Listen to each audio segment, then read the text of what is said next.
So new chapter of your business, that is chapter 7, sources of business finance. Okay, so in this chapter we are going to discuss पहले हम लोग पढ़ेंगे that is meaning of the sources of business finance, nature and significance of the finance की nature कैसा होगा और उसकी finance का इम्पोर्टेंस क्या है, किसी भी बिजनेस में फाइनेंस की इम्पोर्टेंस क्या है उसको देखेंगे। फिर देखेंगे sources of the types of the finance के टाइप्स क्या क्या होते हैं, that is short term, medium term and the long term. Next है that is sources of the business finance की सोर्स क्या होंगे बिजनेस फाइनेंस के, ओनर्स फंड या borrowed fund. Owners fund means जब कोई भी ओनर है, मतलब कोई भी जो बिज़नेस कर रहा है वो अपने ही फंड को यूज़ कर रहा है, ठीक है। और बोरोड मतलब जब वो कहीं से बोरो कर रहा है। फिर ओनर्स फंड के फीचर्स क्या होते हैं, बोरोड फंड के फीचर्स। फिर सिक्योरिटीज़ जो इशूड होती हैं, that is shares, debentures, public deposit, retained earning, feature, merit, demerits. फिर what is trade credit, public deposits, features क्या हैं इसके, मेरिट क्या हैं, डीमेरिट्स क्या हैं। इक्विटी शेयर्स क्या होते हैं, ठीक है, शेयर्स क्या होते हैं शेयर्स की। फिर इक्विटी शेयर्स, ठीक है। फिर preference shares and then equity shares के फीचर्स क्या होते हैं। फिर मेरिट्स क्या होते हैं, उसके डीमेरिट्स क्या होते हैं। फिर प्रेफरेंस शेयर्स के फीचर्स क्या होते हैं, उसके टाइप्स क्या हैं, उसके डीमेरिट्स क्या हैं, ये पढ़ेंगे। फिर इसके बाद हम लोग क्या देखेंगे, डिबेंचर्स क्या होते हैं, डिबेंचर के फीचर्स, टाइप, मेरिट, डीमेरिट। फिर कमर्शियल बैंक के features, merit, demerit, institutional finance, feature, merit, demerits and the international sources of the finance की। इंटरनेशनली जैसे कोई भी कंपनी है इंडिया की, ठीक है, वो कंपनी इंडिया की, उसको फंड की ज़रूरत है ना। तो इंटरनेशनल मतलब अब वो बाहर की कंट्री से भी फंड को बोरो करती है ना। तो वो क्या क्या सोर्स होंगे जिसमें आपको पढ़ना है, GDR पढ़ना है और ADR। GDR is global depository receipt, ADR is American depository receipt. फिर एक IDR भी होगा, इंडियन से related and loan from the commercial bank. Okay, so ये सारे कंसेप्ट क्या है हम लोग इस चैप्टर में पढ़ने वाले हैं, है ना। फिर आता है that is meaning of the business finance. So कह रहा है कि business refers to the capital funds and credit fund invested in the business finance का मतलब क्या होता है कि कैपिटल फंड, जो भी कैपिटल का फंड है, जो भी क्रेडिट, जो भी फंड है, जो भी बोरो किया जा रहा है, which is invested in the business, जिसको बिजनेस में इन्वेस्ट किया जाता है। So financing means making money available when it is needed, ठीक है। तो फाइनेंस होने का मतलब क्या है, फाइनेंसिंग मतलब कि जब भी मनी की नीड हो उसको अवेलेबल हो, मतलब जब भी किसी इंडिविजुअल को अपने बिजनेस में फंड को, मनी को इन्वेस्ट करना है और उसको मनी की अवेलेबिलिटी हो जाए जब भी उसको नीडेड है, that is called the financing, ठीक है। सो बिजनेस फाइनेंस में be defined as, business finance को हम कैसे डिफाइन कर सकते हैं, दैट मीन्स प्लान करना, रेज करना, मैनेज करना, कंट्रोल करना all the money used for the capital fund, ठीक। बिजनेस फाइनेंस का मतलब क्या होगा कि सारे मनी को क्या करना, प्लान करना, रेज करना और सारे मनी को कंट्रोल करना, all the money which is used in the capital funds, जो कैपिटल फंड्स में नीड है, of any kind used in the connection with the business, और सारे रिलेटेड काइंड के फंड के जो फंड किसी भी बिजनेस में क्या है, कनेक्टेड हैं। क्योंकि आपको पता है कि बिना, अगर कोई भी बिजनेस है, हम कोई भी काम करने जा रहे हैं, अगर हमारे पास फंड नहीं है, मनी नहीं है, तो हम लोग कोई भी काम नहीं कर सकते, प्रोग्रेस नहीं कर सकते। सो सेम चीज़ अगर कोई भी बिजनेस स्टार्ट, ओके। सो देखिए यहाँ पे कुछ डेफिनेशंस दी हुई हैं, definition of the finance by the different authors जो हैं उन्होंने डेफिनेशन दे रखी है।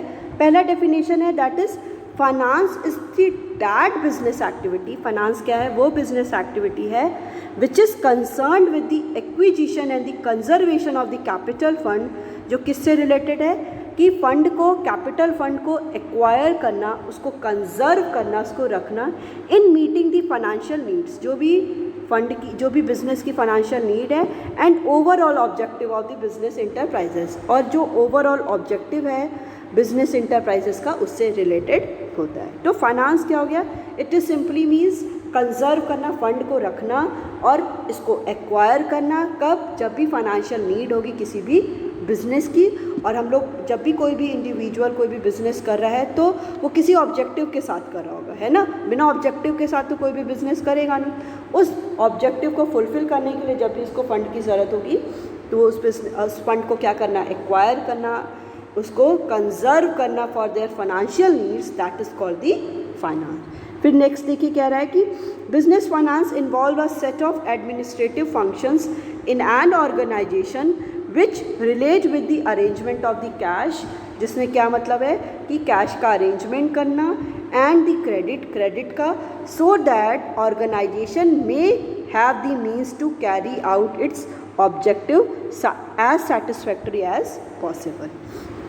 ठीक है, बिजनेस फाइनेंस इन्वॉल्व क्या करता है? एडमिनिस्ट्रेटिव फंक्शन, मतलब जो भी बिजनेस के कोई एडमिनिस्ट्रेशन है कि प्लान करने का कैसे करना है, ऑर्गेनाइज कैसे करना है, स्टाफिंग जो भी डिफरेंट स्टाफ्स हैं उनको कैसे रखना है, कंट्रोल कैसे करना है। So which relate with the arrangement of the cash, जिसमें क्या करना है? कैश का अरेंजमेंट करना है, क्रेडिट का भी अरेंजमेंट करना है, सो दैट जिससे क्या हो? ऑर्गेनाइजेशन में हैव द मीन्स, ऑर्गेनाइजेशन का may have two means carry out its objective. जैसे कोई भी ऑर्गेनाइजेशन कोई भी बिजनेस वो जो भी ऑब्जेक्टिव को लेके चल रहा है उसको सेटिस्फैक्टरी वो फुलफिल कर ले। So that's why business finance is needed. ठीक है, फिर कह रहा है कि finance is a major function of the any business enterprise. ठीक है, फाइनेंस क्या है? एक मेजर फंक्शन है किसी भी बिजनेस इंटरप्राइजेस का। So it deals with the arrangement of the adequate amount of capital to achieve the objective of the enterprise. ठीक है, तो ये किससे डील करता है कि हम लोग एडिक्वेट अमाउंट ऑफ कैपिटल को अरेंज करें जो क्या हो? किसी भी बिजनेस के ऑब्जेक्टिव्स को फुलफिल करने में हेल्पफुल हो। ठीक है, फिर आता है that is nature and the significance of the business finance की। बिजनेस फाइनेंस का नेचर और उसकी इम्पोर्टेंस क्या होगी। कि अभी तक तो हम लोग ने देख लिया कि फाइनेंस की नीड है, फाइनेंशियल नीड है, मतलब उसका नेचर कैसा होगा और उसका इम्पोर्टेंस क्या होगा किसी भी बिजनेस फाइनेंस में। सो नो वन कैन, देखिए यहाँ पे सिंपली कह रहा है कि नो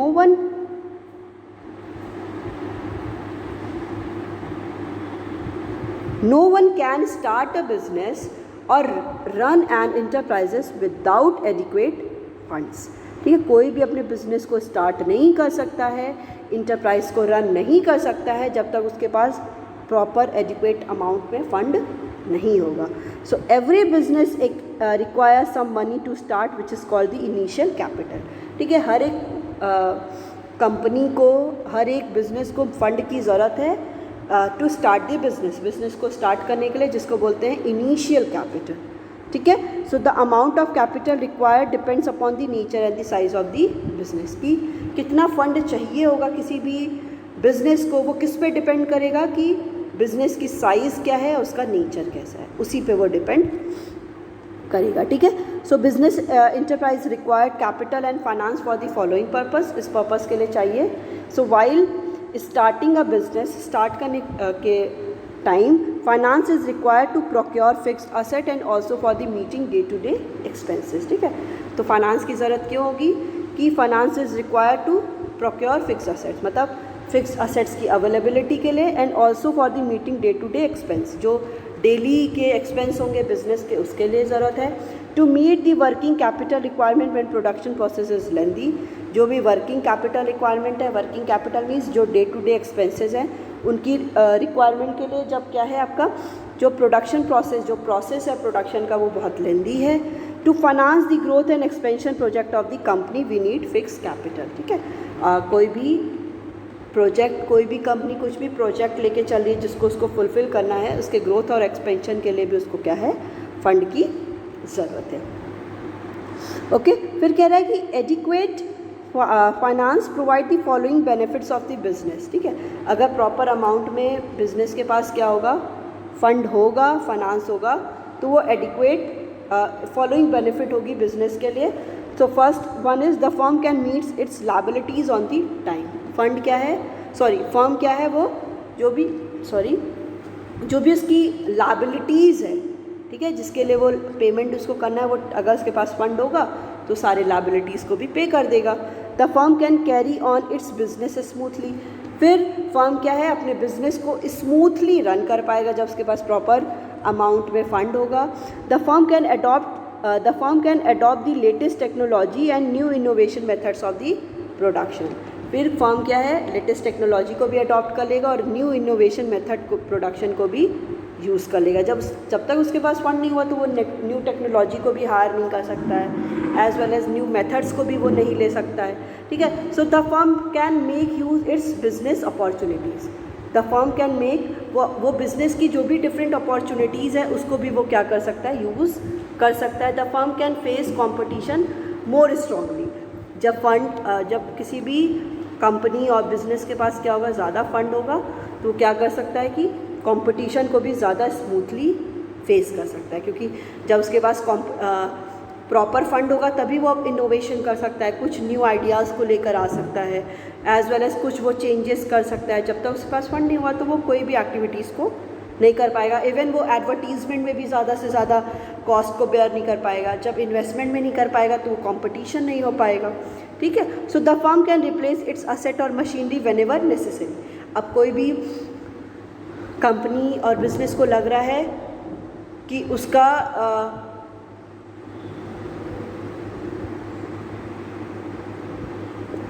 किसी भी फर्म को ऐसा लग रहा है कि उसकी जो मशीनरी हैं, जो उसके असेट्स हैं वो क्या हो गए हैं, ऑब्सोलेट हो गए हैं, डेप्रिशिएट हो गए हैं, वो प्रॉपरली काम नहीं कर रहे हैं, तो वो उस केस में क्या कर सकता है, सबको रिप्लेस भी कर सकता है। नेक्स्ट आता है the firm can face recession and the depression period of the trade cycle. So this two is very important, recession and the depression, ये आपके लिए एक नया टर्म होगा।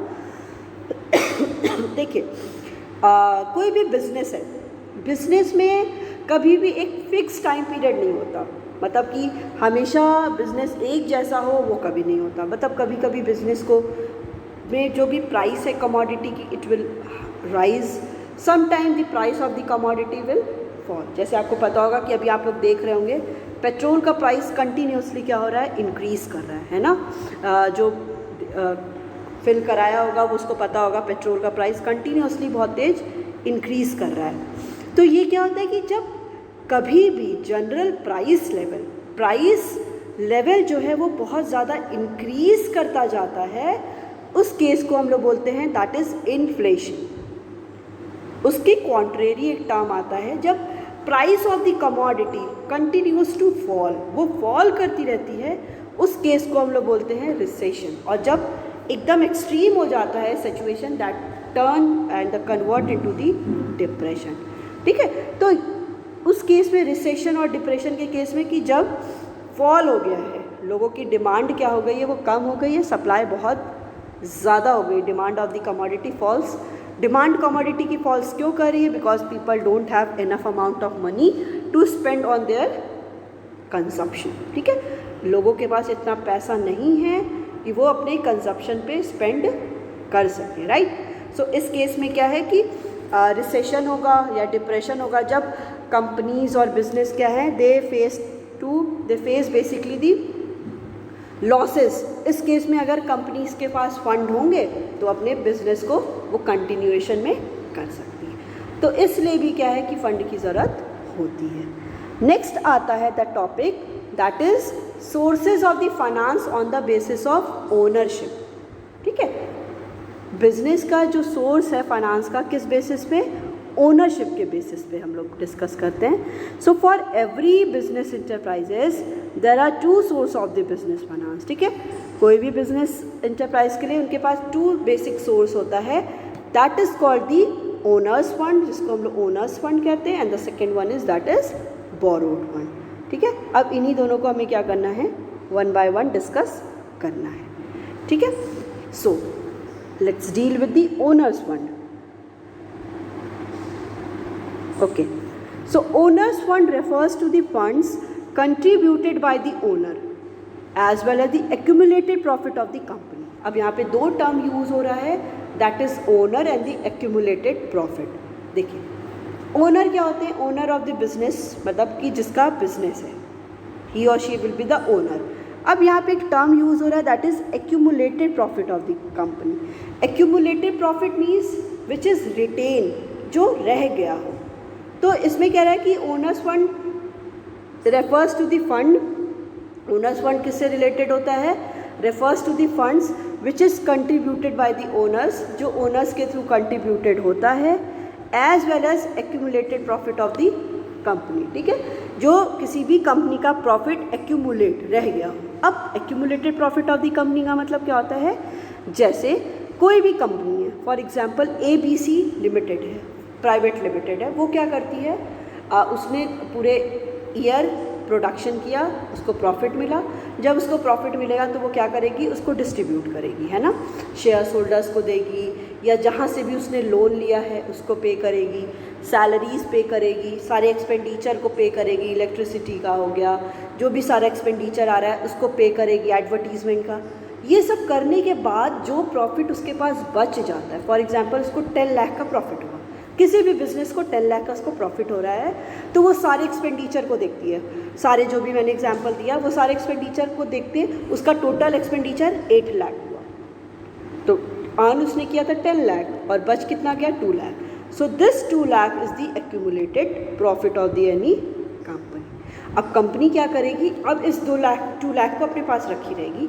अब कंपनी को है कि उसको अपने बिजनेस को एक्सपैंड करना है, बढ़ाना है, या उसको अपने बिजनेस को क्या करना है? ग्रोथ करना है। तो वो क्या करेगी? उस एक्यूमुलेटेड प्रॉफिट को, जो प्रॉफिट 2 लाख रखा था, वो उसको यूज़ करेगी। ठीक है, तो ये कंपनी का तो अपना ही प्रॉफिट, अपना ही हो गया ना इनकम, कहीं से तो कंपनी बोरो तो नहीं करी है, कहीं उसको पे तो नहीं करना है इस चीज़ में, कहीं तो लोन तो नहीं ले रखी है।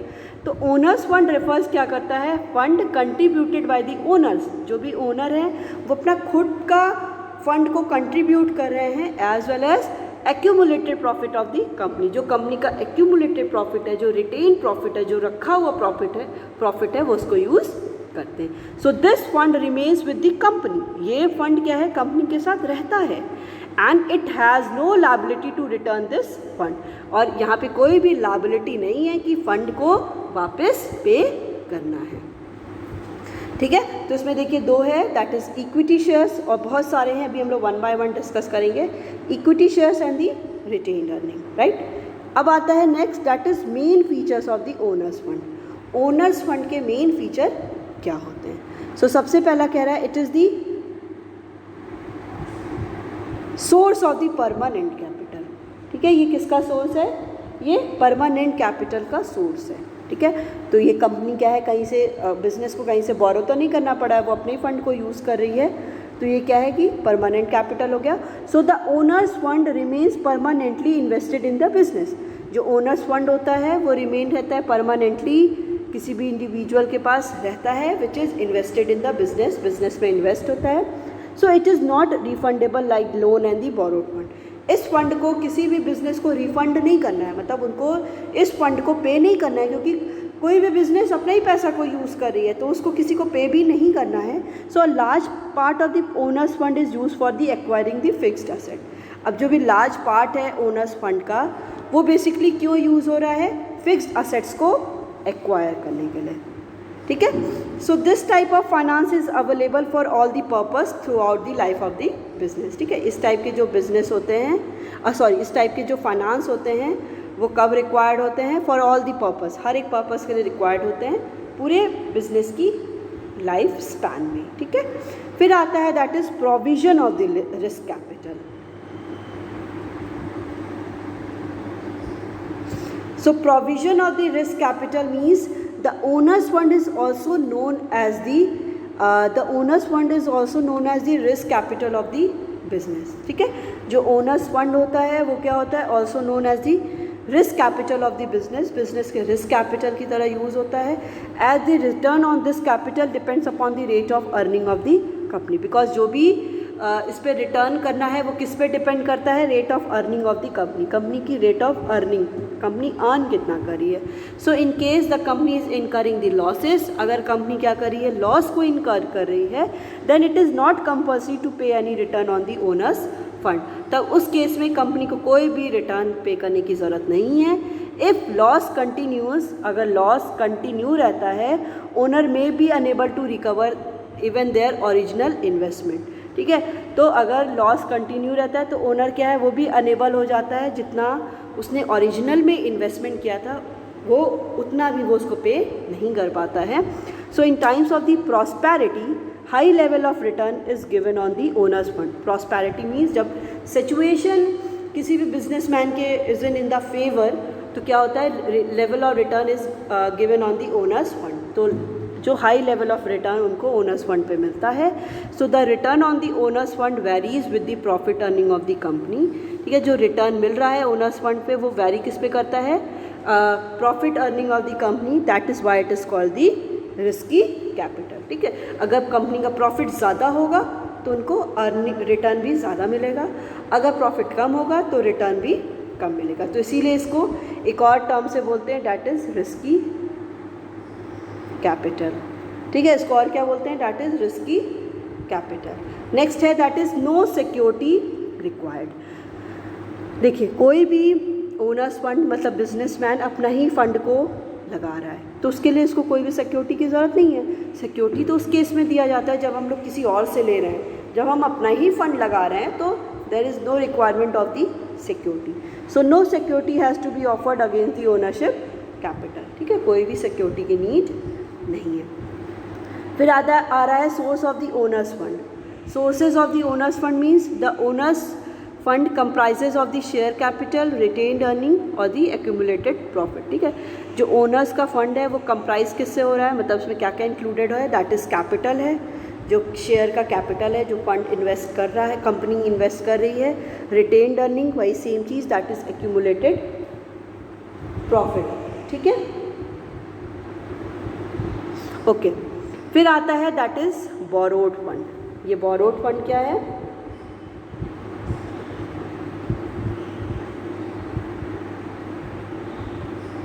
ओके। बोरोड फंड कह रहा है कि borrowed fund refers to the borrowing of the firm, ठीक है। बोरोड फंड क्या होता है कि borrowing of the firm, firm क्या करता है, बोरो करता है, ठीक है। So it includes all funds available by the way of the loans और दी क्रेडिट। इसमें क्या होता है बेसिकली कि उसमें ये सारे फंड्स इंक्लूड होते हैं जो थ्रू दी लोन्स, मतलब किसी भी, आपको पता है कि कोई भी बिजनेस है, इंटरप्राइजेस है, उसको फंड की रिक्वायरमेंट है। उस फंड की रिक्वायरमेंट अगर उसके पास ओनर्स फंड है, अपना खुद का कैपिटल है वो यूज़ करेगा, या एक्यूमुलेटेड प्रॉफिट है वो उसको यूज़ करेगा। बट इन दी केस अगर ये दोनों उसके पास नहीं होगा तो what they will do, they will hire the money, they will take the loan from the another institution. वो किसी और इंस्टीट्यूशन से फंड को बोरो करेंगे, ठीक है, और in the form of the loan और दी क्रेडिट, क्रेडिट और लोन के फॉर्म में, ठीक है। अब नेक्स्ट आता है that is features of the borrowed fund capital, कि बोरोड फंड कैपिटल के फीचर्स क्या क्या होंगे। तो first one is that is it is the fix time, इसका फिक्स टाइम पीरियड होता है। So the borrowed fund is raise by the business firm for the specified period. जैसे किसी ने लोन और क्रेडिट लिया है 5 ईयर्स के लिए, तो ही और she has to pay the that amount of money within the 5 years, उसको 5 ईयर्स में पे करना पड़ेगा, अदरवाइज़ वो पे नहीं करता है तो रेट ऑफ इंटरेस्ट क्या हो जाएगा, वो और ज़्यादा हो जाएगा। So these fund may be raise for the short term, medium term and the long term. ये क्या हो सकता है, शॉर्ट टर्म के लिए भी हो सकता है, मीडियम टर्म के लिए भी हो सकता है, and the also for the long term.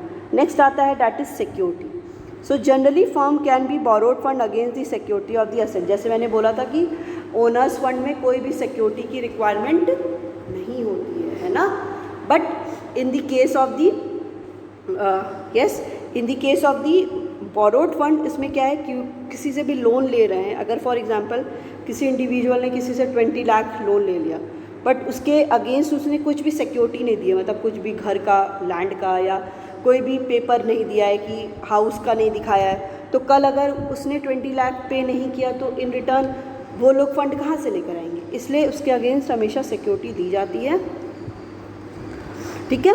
So banks and the financial institution offer loan to the different terms against the security of the asset. जो बैंक है या अदर इंस्टीट्यूशन है वो लोन को देते हैं अगेंस्ट द सिक्योरिटी, कोई security के अगेंस्ट में, ठीक है। फिर आता है that is regular payment of the interest.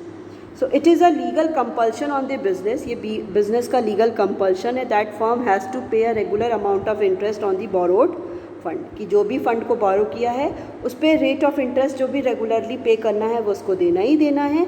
So the principal amount also has to be paid within a fix time period.